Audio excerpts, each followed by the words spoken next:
Linking a Fireflies account to a Slack account is a straightforward process that can help automate certain tasks, such as sending transcripts, and save time for online business owners. By connecting these two accounts, team members can receive automatic notifications, streamlining workflows and reducing potential headaches. To establish this connection, start by logging into the Fireflies account and navigating to the home screen. On the left-hand menu, click on Integrations, which will display various options.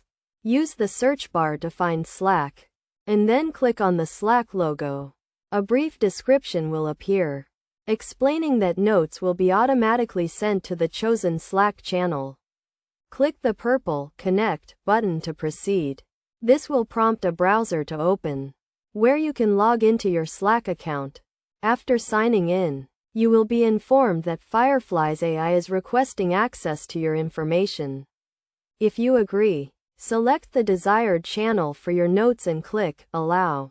The page will then refresh, confirming that your Slack account is now active and displaying the designated channel for receiving notes. This integration enables seamless communication and can be particularly useful for teams relying on efficient collaboration.